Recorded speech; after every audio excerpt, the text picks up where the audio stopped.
Con su permiso, presidente. Adelante, diputada. Asimismo, le pido leer una síntesis del mismo, dado que se encuentra completo en la Gaceta Parlamentaria. Claro que sí, adelante. Igual, dar la bienvenida al personal de telesecundaria y al personal y al movimiento de bases que siempre están presentes, y daré lectura a los mismos. Antecedentes: que durante la pasada 63ª legislatura del Estado fueron presentadas 2 reformas a la Ley del Instituto de Seguridad y Servicios Sociales de los Trabajadores del Estado. Segunda, más iniciativas se turnaron y aún se encuentran en proceso de análisis y estudio por las comisiones de Función Pública y Planeación Democrática del Desarrollo y de Parlamento Abierto. En fecha 3 de junio de 2023 se publicó en el Periódico Oficial, órgano de Gobierno del Estado, el Acuerdo 259, mediante el cual se creó la Comisión Especial para la Atención y Seguimiento de la Crisis Financiera del ISTESAC. Desde el momento de la instalación, esta Comisión Especial ha desarrollado diversas actividades conforme a su catálogo de atribuciones que están establecidas en el Acuerdo 259. La Comisión Especial para la Atención y Seguimiento de la Crisis Financiera del ISTESAC tuvo por objeto recibir, conocer, conducir los trabajos relacionados a la crisis financiera del Instituto, a través o por lo cual se llevaron a cabo diversas mesas de trabajo al interior de la comisión, así como las solicitudes de información enviadas a diversos entes públicos. Se llevó a cabo un foro de 2 días y se recibieron las propuestas y ponencias por organizaciones sindicales, representaciones de jubilados, pensionados y así como la Secretaría de Finanzas. Se elaboró un plan de trabajo, el cual precisamente contenía todas las actividades a realizarse por parte de la comisión. Se solicitó al Archivo Legislativo las iniciativas de la reforma al ISTESAC presentadas en la 63 legislatura para su análisis correspondiente. Se remitió oficio al Archivo Legislativo, el cual fue respondido hasta esta presidencia, haciendo mención que su área se encuentra en archivo de expedientes concluidos, por lo cual no fue posible entregar información. Asimismo, se solicitó información a la Comisión de Parlamento Abierto, se le pidió un informe sobre el avance del tema para su análisis correspondiente. Asimismo, se solicitó a la Auditoría Superior del Estado, vía Comisión Legislativa de Vigilancia, las auditorías realizadas al ISTESAC para su análisis correspondiente. Los 2 informes son anexos a este informe. 6. Solicitar al ISTESAC sus informes financieros, así como los últimos estudios actuariales para su análisis correspondiente. Se remitió oficio al director del ISTESAC, mismo que dio respuesta anexando un DVD con los informes financieros del ejercicio fiscal 2023, así como los informes del primer trimestre de 2024. Es decir, se tuvo la información financiera a la fecha. Solicitar comparecer a al secretario de Finanzas y al director del ISTESAC ante la comisión. Se realizó y se hace la relatoría de la comparecencia del secretario de Finanzas. Asimismo, se da cuenta de las comparecencias que tuvieron tanto el Sindicato Independiente de Trabajadores de Telesecundaria en el Estado de Zacatecas, el SUBCEMOP, Movimiento de Bases, Asociación de Pensionados y Jubilados y el propio CENTE. Daré a conocer ya las conclusiones debidas al informe, que precisamente es esta obligación de presentar ante el Pleno y a la Junta de Coordinación Política por conducto de su presidencia el informe final por escrito de sus actividades. Para dar a conocer este informe y las conclusiones de esta comisión, se solicitó información adicional al despacho Evaluaciones del Norte para poder realizar un análisis técnico de las posibles variables. Se adjuntas las diferentes tablas. Esta comisión concluye para dar cuenta al Pleno de esta 64 legislatura, a la Junta de Coordinación Política y a las comisiones dictaminadoras de Función Pública y Parlamento Abierto lo siguiente. De acuerdo con la información actuarial e información financiera proporcionada por el ISTESAC, no se tiene viabilidad técnica financiera para seguir operando sin la realización de la reforma que la propia ley del Instituto mandata. Asimismo, de la realización de las actividades de esta comisión, una de las conclusiones es que sí es necesaria una reforma. Debe realizarse la distinción de aplicación de una reforma de acuerdo a lo siguiente: pensionados, activos, dividiéndose activos en derechos adquiridos y expectativas de derechos y nuevas generaciones.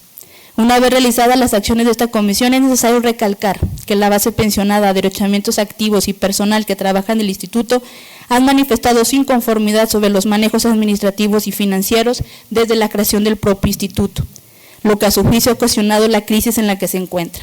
Sin embargo, es necesario recalcar que estamos sujetos a lo establecido en el Sistema Nacional de Anticorrupción, Sistema Nacional y Estatal Anticorrupción. Asimismo, esta comisión concuerda en que se deben seguir las investigaciones y auditorías que resulten necesarias para que sea aclarado el manejo financiero desde su creación, por lo cual se propone que en el dictamen de la posible reforma se incluyan artículos transitorios, las acciones que deberán de llevarse a cabo para seguir con estos procedimientos administrativos.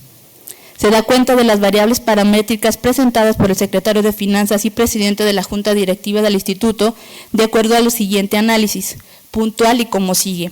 Asimismo, cabe aclarar que se ha solicitado corridas financieras a los actuarios para garantizar la viabilidad financiera considerando cambios en las variables presentadas, dado que como estaban planteadas vulneraban derechos, por lo cual se da cuenta en cada una de ellas lo que esta comisión ha resumido de todos los ejercicios que se han llevado a cabo. Con estos argumentos se dan cuenta a las comisiones dictaminadoras. Modificación al cálculo de las prestaciones migrando de veces de salario mínimo al uso de la unidad de medida de actualización. De acuerdo con la contradicción de criterios 67/2013 emitida por la Suprema Corte de Justicia de la Nación y publicada en el Semanario Judicial el 1 de diciembre de 2023, las pensiones del ISSSTE, en este caso el ISSSTE, estaban otorgadas con anterioridad al inicio de la vigencia del decreto por el que se declaran reformadas y adicionadas diversas disposiciones de la Constitución Federal en materia de dispensación de salario mínimo, publicado en el Diario Oficial de la Federación, deben cuantificarse con base en el valor de la unidad de medida y actualización, y no en el salario mínimo, es decir, las pensiones otorgadas con anterioridad a la vigencia no eximen de ser pagadas en UMA. Modificación en el tope de pensiones. En este caso, en particular, en esta variable paramétrica, se vieron modificaciones y se pretende que en una posible reforma, en lugar de ser 10 UMAs, como lo consideran las variables paramétricas, dejar el tope de pensiones a 15 UMAs.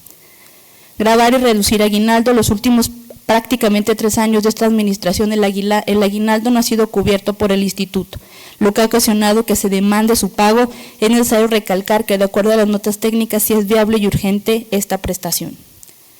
Incremento gradual a las cuotas y aportaciones patronales. Respecto a esta variable, es conveniente mencionar que existe la falta de confianza de parte de toda la base en incrementar las cuotas y que no se garantice la transparencia y la rendición de cuentas de esta. No se puede estar invirtiendo en el instituto cuando no se tiene la certeza. Es por eso que se debe incluir controles administrativos y de rendición de cuentas. Asimismo, establecer claramente que después de este incremento gradual de cuotas de aportaciones, ya no se deberán incrementar las cuotas a trabajadores. Es decir, si existiera por los cambios en las variables algún tema financiero, el patrón deberá asumir el incremento de aportaciones, es decir, ya no se deberá subir adicional a lo mencionado en esta variable las cuotas a los trabajadores. El sueldo regulador es el mecanismo para la proporción entre cotización y beneficio que asegure razonablemente la sostenibilidad de un fondo solidario, es decir, la base para determinar la cuantía de las pensiones.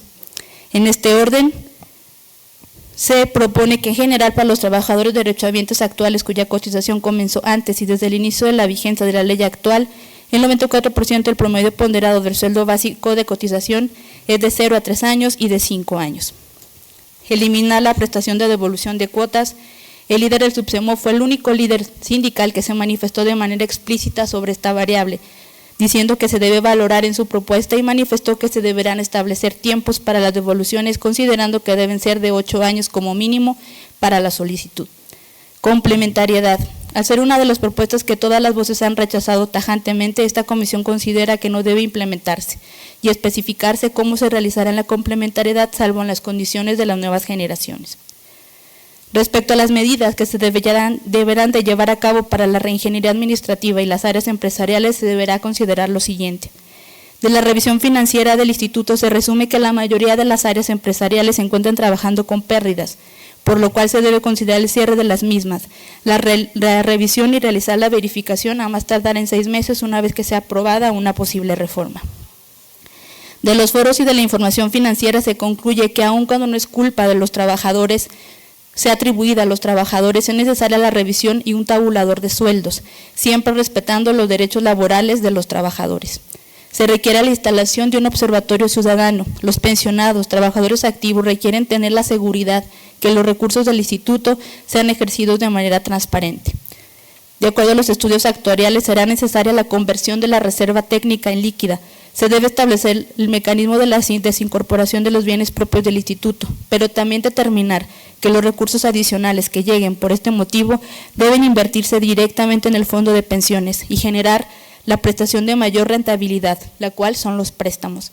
Dicha enajenación de bienes deberá ser supervisada y deberá ser informada a este Poder Legislativo, por lo menos cada 3 meses, en los informes trimestrales del instituto y hacer pública la información en los portales de Internet. Por lo anteriormente expuesto, la Junta de Coordinación Política, así como al Pleno de la 64ª Legislatura del Estado, a través de su mesa directiva, atentamente se solicita: número 1, tener por presentado en tiempo y formas legales el informe final de la Comisión Especial para la Atención y Seguimiento de la Crisis Financiera del Instituto de Seguridad y Servicios Sociales de los Trabajadores del Estado. Y segundo, se remite el presente informe a las Comisiones Unidas de Función Pública y Planeación Democrática y Desarrollo de Parlamento Abierto. Cabe mencionar que este informe es el resumen de todos los trabajos realizados durante el tiempo de vida de esta comisión. Es cuanto, diputado presidente. Gracias, diputada. En los términos en que así se